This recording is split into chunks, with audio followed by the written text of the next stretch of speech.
Software Development Life Cycle yang sering disingkat dengan SDLC. Pada pertemuan keempat ini mata kuliah metodologi penelitian dan pengembangan, kita akan belajar mengenai Software Development Life Cycle.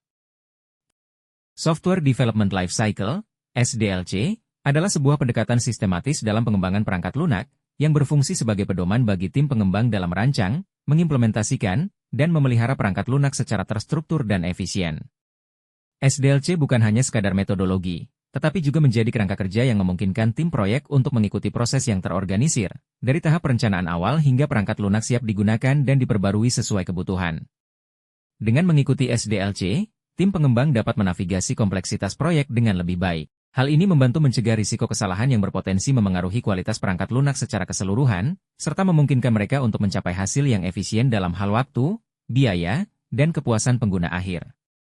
Pada dasarnya, setiap tahap dalam SDLC memainkan peran penting dalam membangun produk yang berkualitas, yang tidak hanya memenuhi spesifikasi teknis tetapi juga mampu memenuhi kebutuhan bisnis dan memberikan nilai tambah bagi pengguna.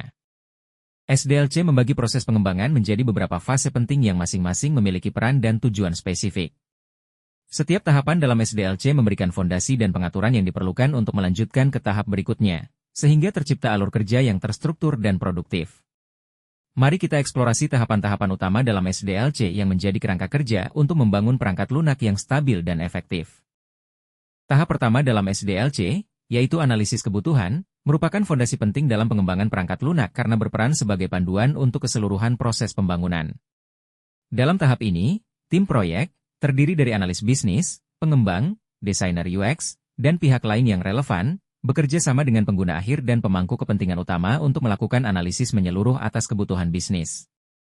Tujuan utamanya adalah memahami secara mendalam permasalahan yang ingin dipecahkan dan fungsi yang dibutuhkan dari sistem. Sesi eksplorasi awal, seperti wawancara, workshop, atau focus group discussion, FGD, diadakan untuk menggali informasi mengenai kebutuhan pengguna, alur kerja yang ada, dan harapan mereka terhadap sistem baru.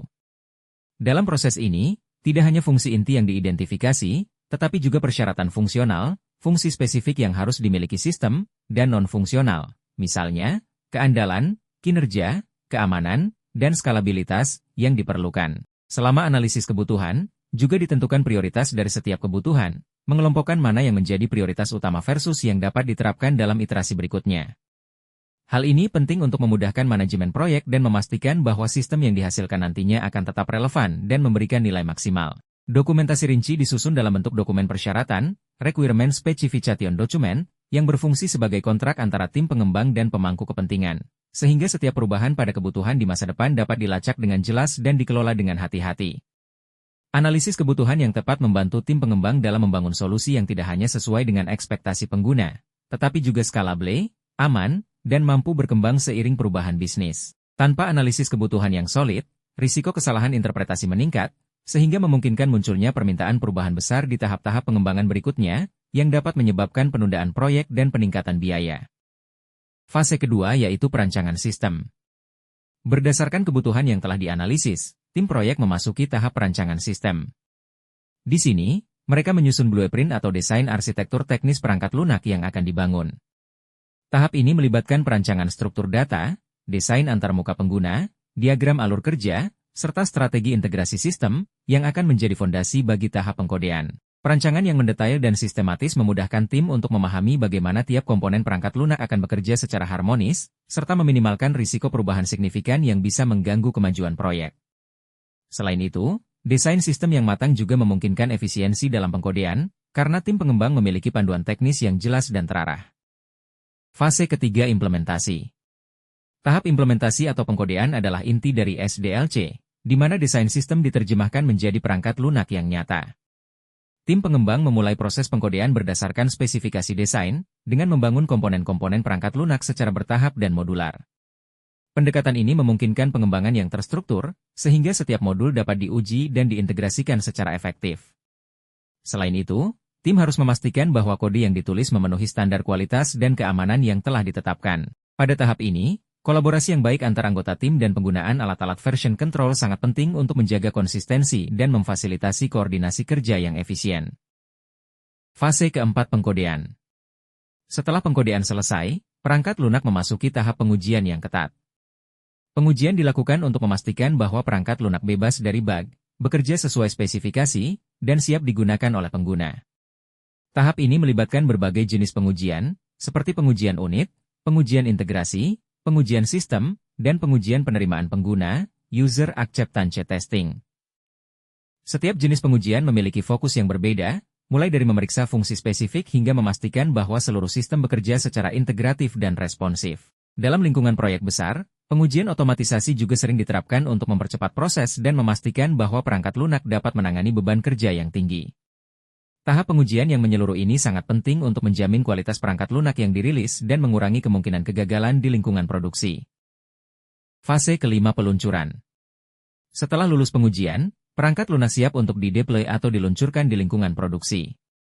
Peluncuran perangkat lunak bisa dilakukan secara bertahap, misalnya dengan pendekatan pilot, uji coba di bagian kecil pengguna, atau dengan peluncuran penuh. Tahap ini melibatkan instalasi, konfigurasi, dan pengaturan infrastruktur yang diperlukan agar perangkat lunak dapat berjalan dengan optimal di lingkungan nyata. Tim proyek harus siap untuk menangani permasalahan yang mungkin muncul saat perangkat lunak pertama kali digunakan, sehingga pengalaman pengguna tetap terjaga dan operasional sistem tidak terganggu. Pada tahap ini, dokumentasi pengguna dan pelatihan teknis sering disiapkan untuk memudahkan pengguna dalam mengadopsi perangkat lunak baru. Fase terakhir yaitu pemeliharaan. Tahap terakhir dalam SDLC adalah pemeliharaan perangkat lunak, yang merupakan proses berkelanjutan untuk memastikan bahwa perangkat lunak tetap andal dan relevan dalam jangka panjang. Pemeliharaan meliputi perbaikan bug yang mungkin muncul, pembaruan fitur berdasarkan umpan balik pengguna, serta penyesuaian dengan perubahan kebutuhan bisnis atau teknologi baru. Tim pemeliharaan juga melakukan pemantauan terhadap performa perangkat lunak untuk mendeteksi potensi permasalahan dan melakukan optimasi jika diperlukan. Dalam konteks bisnis yang dinamis, tahap pemeliharaan menjadi sangat penting, karena perangkat lunak harus terus berkembang seiring waktu agar tetap memberikan nilai dan mendukung keberlanjutan bisnis. Keberhasilan SDLC terletak pada kemampuannya untuk meminimalkan risiko, menjaga kontrol kualitas, serta memastikan bahwa setiap langkah dilakukan secara efisien dan terstruktur. Dengan mengikuti kerangka kerja SDLC, tim proyek dapat merencanakan dengan lebih baik, mengantisipasi tantangan yang mungkin muncul, dan mengoptimalkan alokasi sumber daya. Selain itu, penerapan SDLC yang disiplin memungkinkan tim untuk mengurangi kesalahan, memaksimalkan efisiensi biaya, dan memastikan perangkat lunak memberikan nilai tambah yang berkelanjutan bagi pengguna dan bisnis. Dalam lingkungan pengembangan yang terus berkembang, SDLC menyediakan fleksibilitas melalui model-model seperti waterfall, agile, dan iteratif yang memungkinkan adaptasi terhadap berbagai jenis proyek dan skala kebutuhan. Pada akhirnya, SDLC adalah fondasi untuk mencapai pengembangan perangkat lunak yang terukur, berkelanjutan, dan siap berinovasi untuk mendukung perubahan kebutuhan bisnis di masa depan.